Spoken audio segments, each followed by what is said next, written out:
Hi friends, என்னோட பேர் யோகேஷ். இன்றைக்கி நம்ம பார்க்க போகிற டாபிக் பார்த்திங்கன்னா இந்தியன் எக்கனாமியில் 7th chapter inflation and business cycle, அதில் பார்ட் 1. ஃபஸ்ட் இன்ட்ரடக்ஷன் பார்த்துடலாம். ஒரு லேமேனை பொறுத்த வரைக்கும், அதாவது ஒரு சாதாரண மனுஷனை பொறுத்த வரைக்கும் இன்ஃப்ளேஷன்றது ஒரு விலையேற்றம், அவ்வளோதான். அதாவது டெய்லி வீக்லி வாங்குற பொருட்களோட விலை ஏறுச்சுன்னா அதை பற்றி டிஸ்கஸ் பண்ணுவாங்க. இந்த இன்ஃப்ளேஷன்னால டெவலப்பிங் எக்கனாமிஸில், அதுலேயும் இந்தியாவில் பார்த்தீங்கன்னா டெய்லி யூஸ் பண்ணுற பொருட்களோட விலை ஏற்றத்தால் எலெக்ஷனில் தோற்று பவரில் இருந்து கவர்மெண்ட்டையே தூக்கியிருக்காங்க. அதுவே டெவலப்டு எக்கனாமிஸில் பார்த்தீங்கன்னா எலெக்ஷனில் அவ்வளோ பெரிய இம்பேக்ட் இருக்காது. இந்த வீடியோவில் நம்ம பார்க்க போகிற கண்டென்ட்ஸ் பார்த்தீங்கன்னா ஃபஸ்ட்டு டெஃபினிஷன், இன்ஃப்ளேஷனுக்கு இருக்கிற காமனான டெஃபினேஷன் பற்றி பார்ப்போம். செகண்ட் பார்த்தீங்கன்னா வை டஸ் இன்ஃப்ளேஷன் அக்கர், இன்ஃப்ளேஷன் எதனால் அக்கர் ஆகுது, இன்ஃப்ளேஷன் வரதுக்கான காரணத்தை 2 பார்ட்டாக பார்ப்போம். 1970ஸ்க்கு முன்னாடி 1970ஸ்க்கு அப்புறமா அப்படின்னு 2 பார்ட்டாக பார்ப்போம். தேர்டு பார்த்தீங்கன்னா டைப்ஸ் ஆஃப் இன்ஃப்ளேஷன், இன்ஃப்ளேஷனோட சிவியாரிட்டி அப்புறம் இன்னும் ரேஞ்சில் இன்க்ரீஸ் ஆகும்ன்றத பேஸ் பண்ணி இன்ஃப்ளேஷனை 3 விதமாக பிரிச்சிருப்பாங்க. ஒன்று லோ இன்ஃப்ளேஷன், ரெண்டாவது கேலப்பிங் இன்ஃப்ளேஷன், மூணாவது ஹைப்பர் இன்ஃப்ளேஷன். அடுத்தது பார்த்தீங்கன்னா other variance of inflation. Government policy make பண்ணுறப்போ கன்சிடர் பண்ணுற இன்னும் சில இன்ஃப்ளேஷன் பற்றி பார்ப்போம். அதாவது bottleneck inflation, core inflation, இந்த 2 விஷயத்தை பற்றி பார்ப்போம்.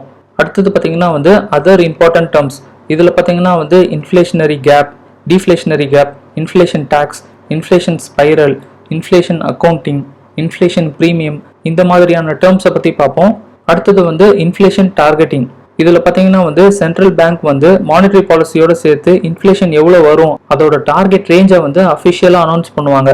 அதுதான் இன்ஃப்ளேஷன் டார்கெட்டிங். அப்புறம் கவர்மெண்ட் ஆஃப் இந்தியாவும் ஆர்பிஐயும் அக்ரிமெண்ட் சைன் பண்ணிக்கிட்டாங்க. அந்த விஷயத்தை பற்றிலாம் பார்ப்போம். அதுக்கு அடுத்தது பார்த்தீங்கன்னா ஸ்கியூஃப்ளேஷன் பற்றி பார்ப்போம். அதாவது ஒரு சில கமாடிட்டிஸோட ப்ரைஸ் ரைஸ் ஆகிறது. அதுக்கப்புறம் ஜிடிபி டிஃப்ளேட்டர்னா என்னன்னு பார்ப்போம். அடுத்தது பார்த்தீங்கன்னா பேஸ் எஃபெக்ட்.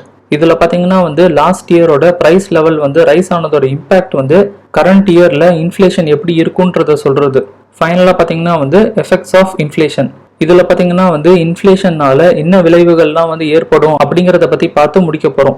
ஃபர்ஸ்ட் பார்த்தீங்கன்னா டெஃபினேஷன், இன்ஃப்ளேஷனுக்கு இருக்கிற காமனான அகடமிக் டெஃபினேஷன் பார்த்தீங்கன்னா ஜென்ரலாக இருக்கிற பொருட்களோட ப்ரைஸ் லெவல் அதிகமாகிறது, தொடர்ச்சியாக உயர்றது, பர்சிஸ்டண்ட்டாக இன்க்ரீஸ் ஆகிறது, இந்த மாதிரிலாம் சொல்லலாம். அதே மாதிரி ஒரு பொருளோட விலை ஏறுனா அது இன்ஃப்ளேஷன் கிடையாது. நிறைய பொருட்களோட விலை ஏறினா தான் அது இன்ஃப்ளேஷன். பொருட்களோட விலை குறையுதுன்னா அதை 2 டேர்ம்ல சொல்லுவாங்க. ஒன்று டிஸ்இன்ஃப்ளேஷன், இன்னொன்று டீஃப்ளேஷன். டிஸ்இன்ஃப்ளேஷன்றது எக்கனாமிக்கும் கன்சியூமர்ஸ்க்கும் நல்லது. அதுவே டீஃப்ளேஷன் பார்த்தீங்கன்னா எக்கனாமிக்கு நல்லது கிடையாது. ஏன்னா உற்பத்தி பண்ணுற பொருட்கள் அதிகமாக இருக்கும்போது அதுக்கு பணம் கொடுத்து வாங்க கன்சியூமர்ஸ் கிட்ட காசு இல்லாததால பொருட்களோட விலை கம்மி பண்ணுவாங்க. இதனால பார்த்தீங்கன்னா எக்கனாமி ஸ்லோடவுன் ஆகி பொருளாதார மந்தநிலை வரக்கூட வாய்ப்பு இருக்குது. அதாவது ரெசெஷன் வரக்கூட வாய்ப்பு இருக்குது. எக்ஸ்பர்ட்ஸ் இந்த இன்ஃப்ளேஷன் டேர்மை வச்சு பொருட்களோட ப்ரைஸ் ரைஸ் ஆகுது, அதே மாதிரி ப்ரைஸ் ஃபால் ஆகிறதையும் சொல்லுவாங்க. இன்ஃப்ளேஷன் ரேட்டை 2 விதத்தில் மெஷர் பண்ணுவாங்க. ஒன்று ஹோல்சேல் ப்ரைஸ் இண்டெக்ஸ், இன்னொன்று கன்சியூமர் ப்ரைஸ் இண்டெக்ஸ். ப்ரைஸ் இண்டெக்ஸ்ன்றது எல்லா பொருட்களோடைய ப்ரைஸையும் வச்சு கால்குலேட் பண்ணுற ஆவரேஜ் ப்ரைஸ் லெவல். இன்ஃப்ளேஷன் ரேட்டை எப்படி மெஷர் பண்ணுவாங்கன்னா கரண்ட் இயரோட ப்ரைஸ் லெவல் மைனஸ் பேஸ் இயரோட price level divided by base இயரோட ப்ரைஸ் லெவல் இன்டூ 100. இன்ஃப்ளேஷன் ரேட்டை பர்சன்டேஜ் ஃபார்மில் தான் கால்குலேட் பண்ணுவாங்க. இன்ஃப்ளேஷனை பாயிண்ட் டு பாயிண்ட் மெஷர் பண்ணுவாங்க. ஆனுவல் இன்ஃப்ளேஷனோட ரெஃபரன்ஸ் டேட்ஸ் பார்த்தீங்கன்னா ஜான்வரி 1லேருந்து ஜான்வரி 1 வரைக்கும். அதே மாதிரி இந்தியாவில் வீக்லி இன்ஃப்ளேஷன் ரேட்டை Friday 5 PM next Friday 5 PM வரைக்கும் வச்சு கால்குலேட் பண்ணுவாங்க. வை டஸ் இன்ஃப்ளேஷன் அக்கர், ஏன் இன்ஃப்ளேஷன் அக்கர் ஆகுது, எதனால் அக்கர் ஆகுது அப்படிங்கிறத பற்றி பார்க்கலாம். 90th அப்புறம் 20th செஞ்சுரிஸில் எக்கனாமிஸ்ட் நிறைய எக்ஸ்பிளனேஷன்ஸ் கொடுத்துருப்பாங்க எப்படி இன்ஃப்ளேஷன் அக்கர் ஆகுதுன்னு. இன்னும் அதுக்கான வாக்குவாதம் போயிட்டு தான் இருக்குது. பட் இந்த டிபேட் மூலயமா இன்ஃப்ளேஷன் பற்றி ஒரு கிளியர் பிக்சர் கிடைச்சிருக்கு. இன்ஃப்ளேஷன் வரதுக்கான காரணத்தை 2 பார்ட்டாக பார்க்கலாம். ஒன்று 1970ஸ்க்கு முன்னாடி, ரெண்டாவது 1970ஸ்க்கு அப்புறம். ஃபர்ஸ்ட் பார்த்தீங்கன்னா pre 1970s. Monetaristic school of economics வரதுக்கு முன்னாடி கெய்னேசியன் ஐடியா படி சொல்லியிருக்கிற 2 ரீசன் பற்றி பார்க்கலாம். ஃபர்ஸ்ட் பார்த்தீங்கன்னா demand pull inflation. Demand and supply பேலன்ஸ்டாக இல்லாமல் இருக்கிறது. அதாவது டிமாண்ட் தேவை அதிகமாக இருக்கும், பட் பொருட்களோட சப்ளை எப்பவும் இருக்கிற மாதிரி அதே லெவலில் இருக்கிறது. இல்லைனா டிமாண்ட் அதே லெவலில் இருக்கும், பட் பொருட்களோட சப்ளை கம்மியாக இருக்கிறது. இதனால பார்த்தீங்கன்னா வந்து பொருட்களோட விலை வந்து ஏறும். இதுக்கு வந்து கெய்னீசியன் ஸ்கூல் வந்து என்ன சஜஸ்ட் பண்ணியிருப்பாங்கன்னா வந்து கவர்மெண்ட் வந்து அவங்களோட செலவுகளை வந்து கம்மி பண்ணுறதும் வரியை வந்து இன்க்ரீஸ் பண்ண சொல்லிலாம் வந்து சொல்லியிருப்பாங்க. இதுக்கு சொல்யூஷனாக என்ன பண்ணியிருப்பாங்கன்னா வந்து சிச்சுவேஷனை பேஸ் பண்ணி பொருட்களோட சப்ளை வந்து கம்மியாகும் போது இம்போர்ட் பண்ணிக்கிறதும் லோனுக்கான இன்ட்ரெஸ்ட்டை வந்து இன்க்ரீஸ் பண்ணுறதெல்லாம் வந்து பண்ணுவாங்க. செகண்ட் பார்த்தீங்கன்னா வந்து cost push inflation. Factor input cost வந்து இன்க்ரீஸ் ஆகும்போது, அதாவது வேஜஸ் இல்லைனா சேலரி வந்து இன்க்ரீஸ் ஆகும்போது, அப்புறம் ரா மெட்டீரியல்ஸோட காஸ்ட் வந்து இன்க்ரீஸ் ஆகும்போது ப்ரொடக்ஷன் காஸ்ட் வந்து இன்க்ரீஸ் ஆகும். ஸோ வந்து பொருட்களோட விலை வந்து மேலே ஏறும். கவர்மெண்ட் வந்து இதுக்கு என்ன பண்ணுவாங்கன்னா வந்து ரா மெட்டீரியல்ஸ்க்கான கஸ்டம் அண்ட் எக்ஸைஸ் டியூட்டிஸை வந்து கம்மி பண்ணுவாங்க. அப்புறம் வேஜை வந்து ரிவைஸ் பண்ணுவாங்க. செகண்ட் பார்த்தீங்கன்னா வந்து post 1970s monetaristic school of economics வந்ததுக்கு அப்புறமா வந்து இன்ஃப்ளேஷனுக்கு அவங்க என்ன எக்ஸ்பிளனேஷன் கொடுத்துருக்காங்கன்னு பார்க்கலாம். ஃபர்ஸ்ட் பார்த்தீங்கன்னா வந்து டிமாண்ட் புல் இன்ஃப்ளேஷன். மானிட்டரிஸ்ட் என்ன சொல்லியிருப்பாங்கன்னா வந்து ப்ரொடக்ஷன் உற்பத்தி பண்ணுற லெவல் வந்து சேம் லெவலில் தான் இருக்கும். பட் கன்சியூமருக்கு எக்ஸ்ட்ரா பர்ச்சேசிங் பவர் கிரியேட் ஆனதுனால பொருட்களை வந்து அதிக விலைக்கு வந்து வாங்குவாங்க. இது மூலிமா எக்ஸ்ட்ரா பர்ச்சேசிங் பவர் கிரியேட் ஆகியிருக்கும்னா வந்து சேலரி அதிகமானதுனால இல்லைனா டெபிசிட் ஃபினான்சிங்னால கவர்மெண்ட் வந்து இன்டர்னல் எக்ஸ்டர்னல் சோர்ஸ்ல இருந்து பாரோ பண்ணதுனாலலாம் இருக்கலாம். செகண்ட் பார்த்தீங்கன்னா வந்து காஸ்ட் புஷ் இன்ஃப்ளேஷன். இங்கேயும் பார்த்தீங்கன்னா வந்து எக்ஸ்ட்ரா பர்ச்சேசிங் பவர் கிரியேட் ஆனதுனால மக்கள் வந்து பொருட்களை வந்து அதிகமான விலைக்கு வந்து வாங்க ஆரம்பிச்சிருப்பாங்க. இந்த எக்ஸ்ட்ரா பர்ச்சேசிங் பவர் பார்த்தீங்கன்னா வந்து கவர்மெண்ட் கரன்சியை வந்து அதிகமாக பிரிண்ட் பண்ணதுனால இருக்கலாம், வேஜ் வந்து ரிவைஸ் பண்ணி இன்க்ரீஸ் பண்ணதுனால இருக்கலாம், பப்ளிக் பாரோயிங்ஸ் மூலியமாக கூட இருக்கலாம். இதுக்கு பார்த்தீங்கன்னா வந்து ப்ராப்பரான மானிட்டரி பாலிசியை வந்து சஜஸ்ட் பண்ணியிருப்பாங்க. அடுத்தது பார்த்தீங்கன்னா வந்து measures to check inflation. Inflation check பண்ணுறதுக்கு என்ன short term long term steps எடுப்பாங்கன்னு பார்க்கலாம். ஃபர்ஸ்ட் பார்த்தீங்கன்னா வந்து டிமாண்ட் சைட் மெஷர். இதில் 2 டைப் ஆஃப் ஸ்டெப்ஸ் எடுப்பாங்க. ஃபர்ஸ்ட் பார்த்தீங்கன்னா வந்து எந்த பொருட்களால் வந்து ஹையர் இன்ஃப்ளேஷனுக்கு போகிறோமோ அந்த பொருட்களை வந்து கன்சியூமர்ஸை சிக்கனமாக யூஸ் பண்ண சொல்கிறது. பட் இது வந்து எசென்ஷியலான வீட், ரைஸ், மில்க், டீ போல் ஐட்டம்ஸ்க்கெலாம் வந்து ஒர்க் அவுட் ஆகாது.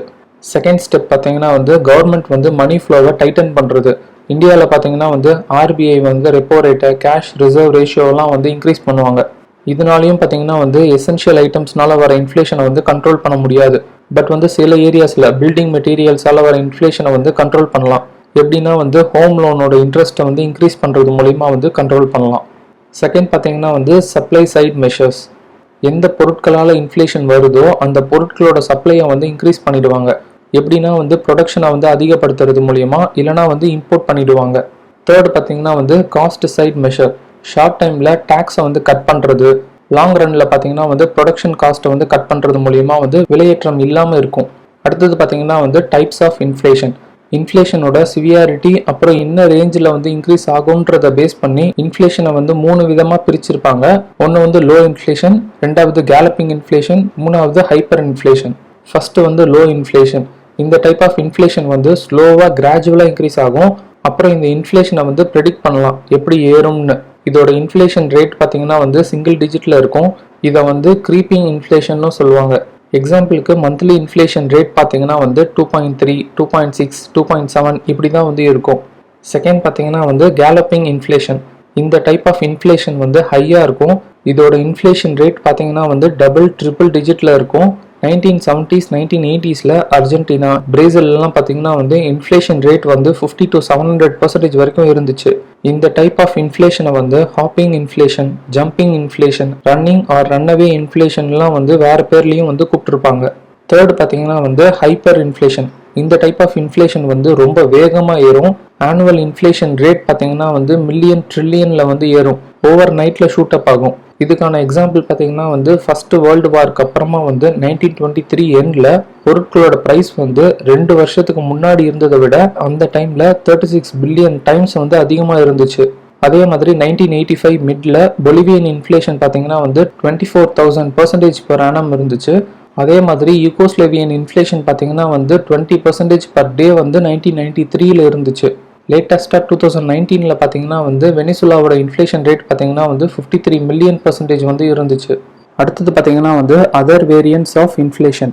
கவர்மெண்ட் வந்து பாலிசி மேக் பண்ணுறப்போ கன்சிடர் பண்ணுற இன்னும் சில இன்ஃப்ளேஷன் என்னன்னு பார்க்கலாம். ஃபர்ஸ்ட் பார்த்தீங்கன்னா வந்து பாட்டில் நெக் இன்ஃப்ளேஷன். இது வந்து டிமாண்ட் புல் இன்ஃப்ளேஷன் கேட்டகரியில் வருது. அதாவது டிமாண்ட் தேவை வந்து அதே லெவலில் தான் இருக்கும். பட் வந்து சப்ளை சைடில் ஏதோ ஒரு பிரச்சனைனால சப்ளை வந்து கம்மியாகிறது. இதை வந்து ஸ்ட்ரக்சரல் இன்ஃப்ளேஷன் வந்து கூப்பிடுவாங்க. செகண்ட் பார்த்தீங்கன்னா வந்து கோர் இன்ஃப்ளேஷன். இந்த டைப் ஆஃப் இன்ஃப்ளேஷன் வந்து எனர்ஜி, ஃபுட் ஆர்டிகல்ஸ் தவிர மற்ற கூட்ஸ் அண்ட் சர்வீசஸோட ப்ரைஸ் ஏறுறதை வச்சு கால்குலேட் பண்ணுறது. 2001ல் இந்தியாவில் பார்த்தீங்கன்னா வந்து ஃபஸ்ட்டு கால்குலேட் பண்ணாங்க. பட் வந்து நம்மளுக்கு வந்து சூட் ஆகலை.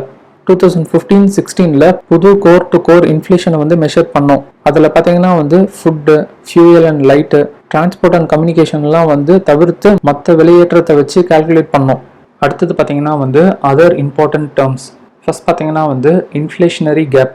நம்மளோட நேஷ்னல் இன்கம்க்கு மேலே எக்ஸஸாக ஆகிற கவர்மெண்ட்டோட செலவுகளை வந்து இன்ஃப்ளேஷனரி கேப்னு சொல்லுவாங்க. இதனால பார்த்தீங்கன்னா வந்து ப்ரொடக்ஷன் லெவல் இன்க்ரீஸ் ஆகும். எக்ஸ்ட்ரா மணி கிரியேட் பண்ணதால ப்ரைஸும் வந்து மேலே ஏறும். செகண்ட் பார்த்தீங்கன்னா வந்து டீஃப்ளேஷனரி கேப். நேஷ்னல் இன்கம்மை விட கவர்மெண்ட்டோட செலவு வந்து கம்மியாக இருக்கிறது.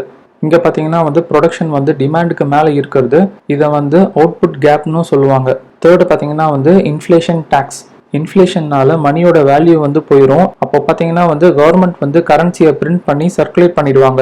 ஸோ வந்து கேஷை வந்து ஹோல்ட் பண்ணி வச்சிருக்கவங்களுக்கு அதோட வேல்யூ வந்து கம்மியாகிடும். இங்கே பார்த்தீங்கன்னா வந்து இன்ஃப்ளேஷனே வந்து டேக்ஸ் மாதிரி ஒர்க் ஆகும். இதை பார்த்தீங்கன்னா வந்து சைனோரேஜ்னு சொல்லுவாங்க. ஃபோர்த்து பார்த்தீங்கன்னா வந்து இன்ஃப்ளேஷன் ஸ்பைரல். வேஜஸ் வந்து இன்க்ரீஸ் ஆகிறதால பொருட்களோட விலை வந்து ஏறுது. இல்லைனா பொருட்களோட விலை ஏற்றத்தால சேலரி வந்து இன்க்ரீஸ் ஆகிறது. இதை வந்து வேஜ் ப்ரைஸ் ஸ்பைரல்னு சொல்லுவாங்க. ஃபிஃப்த் பார்த்தீங்கன்னா வந்து இன்ஃப்ளேஷன் அக்கௌண்டிங். இன்ஃப்ளேஷனால கம்பெனிஸோட ப்ராஃபிட் வந்து அதிகமாகிருக்கலாம். ஆனால் கம்பெனிஸ் வந்து கரண்ட்டாக இருக்கிற இன்ஃப்ளேஷன் லெவலுக்கு ஏற்ற மாதிரி அட்ஜஸ்ட் பண்ணி ப்ராஃபிட்டை வந்து கால்குலேட் பண்ணுவாங்க. சிக்ஸ்த்து பார்த்தீங்கன்னா வந்து இன்ஃப்ளேஷன் ப்ரீமியம். இன்ஃப்ளேஷனால கடன் வாங்கினவங்க வந்து பெனிஃபிட் ஆகிறது. எப்படின்னா வந்து இன்ஃப்ளேஷனால மணி வேல்யூ வந்து போயிடும், சேலரி வந்து இன்க்ரீஸ் ஆகிடும். பட் ஆனாலுமே வந்து பேங்க் கிட்ட கடன் வாங்கினவங்க அதே நாமினல் இன்ட்ரெஸ்ட் ரேட்ல தான் வந்து கடனை திரும்ப தரப்போறாங்க. இன்ஃப்ளேஷனோட எஃபெக்ட்டுக்கு ஏற்ற மாதிரி அட்ஜஸ்ட் பண்ணுற ரேட் ஆஃப் இன்ட்ரெஸ்ட் தான் வந்து ரியல் இன்ட்ரெஸ்ட் ரேட். ரியல் அப்புறம் நாமினல் இன்ட்ரெஸ்ட் ரேட்டோட டிஃப்ரென்ஸ் தான் வந்து இன்ஃப்ளேஷன் ப்ரீமியம். இது ரைஸ் ஆச்சுன்னா வந்து கடன் கொடுத்த இன்ஸ்டிடியூஷனுக்கு ப்ராஃபிட் வந்து கம்மியாகும். இதுக்காக கடன் கொடுத்தவங்க என்ன பண்ணுவாங்கன்னா வந்து நாமினல் இன்ட்ரெஸ்ட் ரேட்டை வந்து இன்க்ரீஸ் பண்ணுவாங்க. அடுத்தது பார்த்தீங்கன்னா வந்து பிலிப்ஸ் கர்வ். இது பார்த்தீங்கன்னா வந்து எக்கனாமியில் இன்ஃப்ளேஷன் அப்புறம் அன்எம்ப்ளாய்மெண்ட் இது ரெண்டோட ரிலேஷன்ஷிப்பை காட்டுற ஒரு கிராஃபிக்கல் கர்வ். பிலிப்ஸ் அப்படிங்கிறவர் என்ன சொல்லியிருப்பாருன்னா வந்து இன்ஃப்ளேஷன் கம்மியாக இருந்தால் அன்எம்ப்ளாய்மெண்ட் வந்து அதிகமாக இருக்கும், அதே மாதிரி இன்ஃப்ளேஷன் அதிகமாக இருந்தால் அன்எம்ப்ளாய்மெண்ட் கம்மியாக இருக்கிறதா சொல்லியிருப்பாரு. பட் வந்து 1970ஸ்ல ரெண்டு அமெரிக்கன் எக்கனாமிஸ்ட் மில்டன் ஃப்ரெட்மன் அப்புறம் எட்மண்ட் இவங்க ரெண்டு பேர் என்ன சொல்லியிருப்பாங்கன்னா வந்து இன்ஃப்ளேஷன் அப்புறம் அன்எம்ப்ளாய்மெண்ட் ரெண்டும் இன்வெர்ஸா இருக்கிறது வந்து ஷார்ட் டேர்முக்கு தான். ஒன்ஸ் ஹை இன்ஃப்ளேஷன் வந்துட்டா மக்கள் வந்து அதிகமான சேலரியை வந்து எதிர்பார்ப்பாங்க. அதனால வந்து திரும்பவும் அன்எம்ப்ளாய்மெண்ட் வந்து எப்பவும் போல நேச்சுரல் ரேட்டுக்கு வந்துடும். இவங்க வந்து என்ன சஜஸ்ட் பண்ணியிருப்பாங்கன்னா வந்து மானிட்டரி பாலிசி மூலியமா வந்து கான்ஸ்டன்ட் இன்ஃப்ளேஷன் ரேட்ல அன்எம்ப்ளாய்மெண்ட் ரேட்டை வந்து கன்சிஸ்டண்டா இருக்கிற மாதிரி சஜஸ்ட் பண்ணியிருப்பாங்க. அதாவது நியூட்ரலைஸ் ஆகிடும். இதுதான் வந்து நான் ஆக்சிலரேட்டிங் இன்ஃப்ளேஷன் ரேட் ஆஃப் அன்எம்ப்ளாய்மெண்ட்னு சொல்லுவாங்க. இதுல பாத்தீங்கன்னா வந்து இன்ஃப்ளேஷன் ரேட்ல எந்த ஒரு அப்வர்ட் ப்ரெஷரும் இல்லாம எக்கனாமில லோவஸ்ட் அன்எம்ப்ளாய்மெண்ட் ரேட்டை வந்து பார்க்க முடியும். அடுத்தது பாத்தீங்கன்னா வந்து ரீஃப்ளேஷன். கவர்மெண்ட் வந்து அன்எம்ப்ளாய்மெண்ட்டை ரெடியூஸ் பண்றதுக்கு எக்கனாமிக் க்ரோத்துக்காகலாம் வந்து மணி சப்ளையை வந்து அதிகமாக்குறது, டேக்ஸை வந்து கட் பண்றதெல்லாம் வந்து பண்ணுவாங்க. இதை வந்து வேற ஆங்கிள் எப்படிலாம் சொல்லியிருப்பாங்கன்னா வந்து எக்கனாமி வந்து ரெசெஷன்ல இருந்து மீண்டு வர்றதுக்கு கவர்மெண்ட் வந்து சில எக்கனாமிக் பாலிசி டிசிஷன்ஸ் வந்து எடுப்பாங்க. அப்போ வந்து சில பொருட்களோட விலை வந்து சடனா டெம்பரவரியா வந்து இன்க்ரீஸ் ஆகும். அந்த பிரைஸ் ரைஸை தான் வந்து ரீஃப்ளேஷன் சொல்லுவாங்க. ஃபைனலா பாத்தீங்கன்னா வந்து ஸ்டாக்ஃப்ளேஷன். இது பாத்தீங்கன்னா வந்து எக்கனாமில இன்ஃப்ளேஷன் அன்எம்ப்ளாய்மெண்ட் ரெண்டுமே வந்து ஹை லெவல்ல இருக்கிறது. இது பாத்தீங்கன்னா வந்து ஹை இன்ஃப்ளேஷன் ஹை க்ரோத்தோட காம்பினேஷன். அடுத்தது பாத்தீங்கன்னா வந்து இன்ஃப்ளேஷன் டார்கெட்டிங். சென்ட்ரல் பேங்க் நம்மளோடதுல பாத்தீங்கன்னா வந்து ஆர்பிஐ இவங்க வந்து மானிட்டரி பாலிசியோட சேர்த்து இன்ஃப்ளேஷன் எவ்வளவு வரும் அதோட டார்கெட் ரேஞ்சை வந்து அஃபிஷியலா அனௌன்ஸ் பண்ணுவாங்க. பிப்ரவரி 2015ல கவர்மெண்ட் ஆஃப் இந்தியா அப்புறம் ஆர்பிஐ வந்து அக்ரிமெண்ட் சைன் பண்ணிக்கிட்டாங்க. அதாவது agreement on monetary policy frame work. இதோட மெயின் அப்ஜெக்டிவ் பார்த்தீங்கன்னா வந்து பொருட்களோட ப்ரைஸை வந்து ஸ்டேபிளாக மெயின்டைன் பண்ணுறது. இந்த அக்ரிமெண்ட்ல இருக்கிற சில ஹைலைட்டான விஷயத்தை பற்றி பார்க்கலாம். ஃபர்ஸ்ட் பார்த்தீங்கன்னா வந்து கம்பைன்டு கன்சியூமர் ப்ரைஸ் இண்டெக்ஸ் இன்ஃப்ளேஷனை வந்து ஜனவரி 2016க்குள்ள 6% கம்மியாக கொண்டு வரதுக்கு ஆர்பிஐ வந்து ஏம் பண்ணியிருப்பாங்க. அதை தொடர்ந்து வர வருஷத்துல வந்து 4%லையும் வந்து +or-2% முன்ன பின்ன இருக்கிறது வந்து ஹெல்த்தி ரேஞ்ச் ஆஃப் இன்ஃப்ளேஷன் சொல்லியிருப்பாங்க. செகண்ட் பார்த்தீங்கன்னா வந்து ஆர்பிஐ வந்து டார்கெட்டை அச்சீவ் பண்ணுறதுக்கு ஆப்ரேட்டிங் டார்கெட்ஸை வந்து பப்ளிஷ் பண்ணியும் ஆப்ரேட்டிங் ப்ரொசீஜர் ஆஃப் மானிட்டரி பாலிசியை வந்து அமைப்பாங்க. தேர்டு பார்த்தீங்கன்னா வந்து 6 மாதத்துக்கு ஒரு வாட்டி ஆர்பிஐ வந்து டாக்குமெண்ட்டை பப்ளிஷ் பண்ணணும். அதில் இன்ஃப்ளேஷனுக்கான சோர்ஸ் அப்புறம் டாக்குமெண்ட் பப்ளிஷ் பண்ணி 6 to 18 monthsல இன்ஃப்ளேஷன் எப்படி இருக்குன்ற ஃபோர்காஸ்ட் வந்து இருக்கணும். ஒருவேளை 2015-16 ஃபினான்ஷியல் இயர்ல தொடர்ந்து 3 குவார்ட்டர்ஸ்ல அதை தொடர்ந்து வர வருஷத்துல இன்ஃபிளேஷன் வந்து 6%க்கு மேல இருந்தாலோ 2%க்கு கம்மியா இருந்தாலோ ஆர்பிஐ வந்து டார்கெட் அச்சீவ் பண்ண தவறிட்டாங்கன்னு அர்த்தம். அதுக்கான ரீசனை ரெமடியல் ஆக்ஷன்ஸ் இன்னும் எவ்வளவு டைம்ல அந்த டார்கெட் அச்சீவ் பண்ண முடியுன்ற ரிப்போர்ட்டை வந்து கவர்மெண்ட் ஆஃப் இந்தியாவுக்கு வந்து கொடுக்கணும். அடுத்தது பாத்தீங்கன்னா வந்து அக்ரிமெண்ட் இம்ப்ளிமெண்ட் பண்றது ரிலேட்டடா ஏதாச்சும் சர்ச்சை ஏற்பட்டுச்சுன்னா அதை வந்து கவர்னர், ஆர்பிஐ அப்புறம் கவர்மெண்ட் ஆஃப் இந்தியாக்குள்ள வந்து ரிசால்வ் பண்ணிக்கணும்னு சொல்லியிருப்பாங்க. அடுத்தது பாத்தீங்கன்னா வந்து ஸ்கீஃப்ளேஷன். இது பார்த்தீங்கன்னா வந்து ஒரு சில கமாடிட்டிஸோட ப்ரைஸ் வந்து ரைஸ் ஆகுறது. எக்ஸாம்பிள் பார்த்தீங்கன்னா வந்து ஃபுட் ப்ரைஸ் இன்ஃப்ளேஷன் வந்து 20% கிராஸ் ஆகும். பட் ஆனால் வந்து ஹோல்சேல் ப்ரைஸ் இண்டெக்ஸ் இன்ஃப்ளேஷன் பார்த்தீங்கன்னா வந்து 11% கிராஸ் பண்ணதே இல்லை. அடுத்தது பார்த்தீங்கன்னா வந்து ஜிடிபி டிஃப்ளேட்டர். இதோட ஃபார்முலா பார்த்தீங்கன்னா வந்து கரண்ட் ப்ரைஸில் கால்குலேட் பண்ணுற GDP divided by constant price, base இயரை வச்சு கால்குலேட் பண்ணுற ஜிடிபி இன்டூ 100. இது மூலியமா வந்து பேஸ் இயருக்கும் கரண்ட் இயருக்கும் நடுவில் இன்ஃப்ளேஷன் இன்க்ரீஸ் ஆனதால எவ்வளோ ஜிடிபி வேல்யூ இன்க்ரீஸ் ஆகியிருக்குன்னு தெரியும். இந்த ஜிடிபி டிஃப்ளேட்டர்ல பார்த்தீங்கன்னா வந்து என்டையர் குட்ஸ் அண்ட் சர்வீசஸும் வந்து கவர் ஆகிடும். அடுத்தது பார்த்தீங்கன்னா வந்து பேஸ் எஃபெக்ட். லாஸ்ட் இயரோட ப்ரைஸ் லெவல் ரைஸ் ஆனதோட இம்பாக்ட் கரண்ட் இயர்ல இன்ஃப்ளேஷன் எப்படி இருக்குன்றத சொல்றது. போன வருஷத்துல ப்ரைஸ் இண்டெக்ஸ் ஹை ரேட்ல இருந்து அதனால ஹை இன்ஃப்ளேஷன் ரேட் வந்து கரண்ட் இயர்ல ப்ரைஸ் இண்டெக்ஸ் ஏறினாலுமே வந்து இன்ஃப்ளேஷன் ரேட் வந்து கம்மியா இருக்கும். அதே மாதிரி போன வருஷத்துல இன்ஃப்ளேஷன் ரேட் ரொம்ப கம்மியா இருந்து ப்ரைஸ் இண்டெக்ஸ் கொஞ்சம் ரைஸ் ஆனாலுமே வந்து கரண்ட் இன்ஃப்ளேஷன் ரேட் வந்து ஹையா இருக்கும். இந்த டேபிளில் பார்த்தீங்கன்னா வந்து ப்ரைஸ் இண்டெக்ஸ் பார்த்தீங்கன்னா வந்து இயர் ஆன் இயர் வந்து ஜான்வரி மந்த் வந்து இன்க்ரீஸ் ஆகிட்டே இருக்குது. பட் இன்ஃப்ளேஷன் பார்த்தீங்கன்னா வந்து இயர் ஆன் இயர் வந்து ஜான்வரி மந்தில் கம்மியாகிட்டே வருது. அடுத்தது பார்த்தீங்கன்னா வந்து எஃபெக்ட்ஸ் ஆஃப் இன்ஃப்ளேஷன். இன்ஃப்ளேஷனால என்ன விளைவு ஏற்படும்னு பார்க்கலாம். ஃபர்ஸ்ட் பார்த்தீங்கன்னா வந்து கிரெடிட்டர்ஸ் அண்ட் டெப்டர்ஸ், அதாவது கடன் வாங்கினவங்களுக்கு பெனிஃபிட். ஏன்னா வந்து இன்ஃப்ளேஷனால மணி வந்து அதிகமாக சர்க்குலேட் ஆகும், வேஜஸ் வந்து இன்க்ரீஸ் ஆகும். ஆனால் கடன் வாங்கினவங்க அதே இன்ட்ரெஸ்ட் ரேட்டில் தான் வந்து கடனை திரும்ப தருவாங்க. இங்கே பார்த்தீங்கன்னா வந்து கடன் கொடுத்தவங்க வந்து சஃபர் ஆவாங்க. செகண்ட் பார்த்தீங்கன்னா வந்து லெண்டிங். இன்ஃப்ளேஷன் ரைஸ் ஆகும்போது கடன் கொடுக்குற இன்ஸ்டிடியூஷனுக்கு அதிகமாக கடன் கொடுக்க வேண்டிய நிலைமை வந்து வரும். தேர்டு பார்த்தீங்கன்னா வந்து அக்ரிகேட் டிமாண்ட்.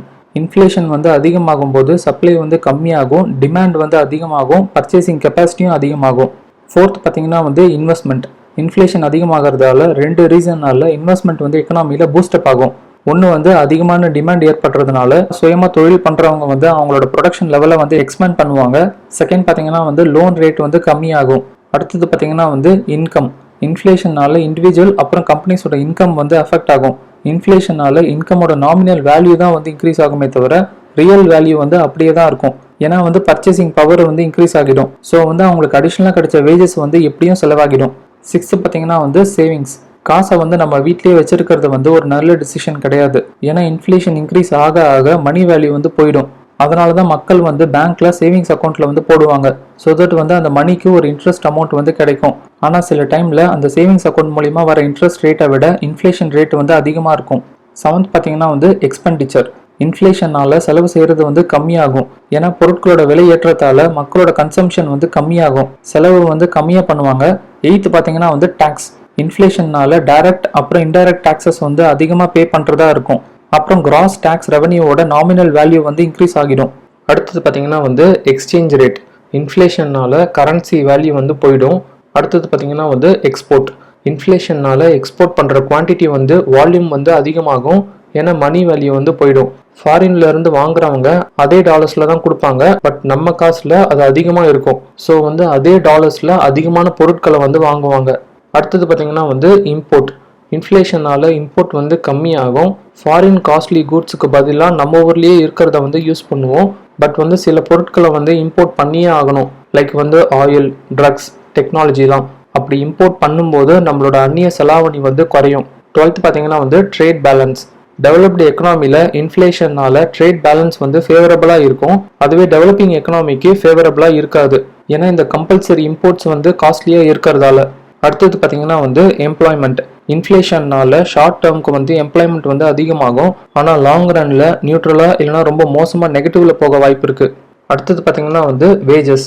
இன்ஃப்ளேஷன்னால நம்மளோட சேலரியில நாமினல் வேல்யூ தான் வந்து இன்க்ரீஸ் ஆகும். பட் வந்து ரியல் வேல்யூ வந்து கம்மியாகும். ஏன்னா அந்த நாமினல் வேல்யூக்கு ஏற்ற மாதிரி தான் வந்து பொருட்களோட விலை வந்து இருக்கும். இதுக்காக தான் வந்து இந்தியன் கவர்மெண்ட் வருஷத்துக்கு 2 வாட்டி டியர்னஸ் அலோவன்ஸை வந்து கொடுப்பாங்க. அடுத்தது பார்த்தீங்கன்னா வந்து செல்ஃப் எம்ப்ளாய்டு பீப்புள் வந்து ஷார்ட் ரன்ல ரொம்ப கஷ்டப்படுவாங்க. அதுவே லாங் ரன்ல இம்பாக்ட் வந்து நடுநிலையாக இருக்கும். ஃபைனலாக பார்த்தீங்கன்னா வந்து எக்கனாமி. இன்ஃப்ளேஷனை பொறுத்த வரைக்கும் ஒரு பர்டிகுலர் ரேஞ்சில் இருக்கிற வரைக்கும் அது எக்கனாமிக்கு நல்லது. இந்தியாவை பொறுத்த வரைக்கும் இன்ஃப்ளேஷன் வந்து combined consumer price index value வந்து 2 to 6% இருக்கிற வரைக்கும் அது நல்லது. அதுதான் வந்து நம்மளோட கம்ஃபர்ட் ஜோன். அதுவே ஆஸ்திரேலியா, நியூசிலாந்து, USA, கனடா, யூரோப்பியன் யூனியன்லலாம் வந்து ஹெல்த்தி ரேஞ்ச் வந்து 1 to 3%. இந்த ரேஞ்சுக்கு மேலே போச்சுன்னா அது வந்து ரெசெஷன், எக்கனாமிக் டிப்ரெஷனில் போய் முடியக்கூட வாய்ப்பு இருக்கு. அவ்வளோதான் ஃப்ரெண்ட்ஸ். அடுத்த வீடியோவில் இந்தியன் எக்கனாமியில் 7th chapter inflation and business சைக்கிளோட பார்ட் 2 பார்க்கலாம். தேங்க்யூ.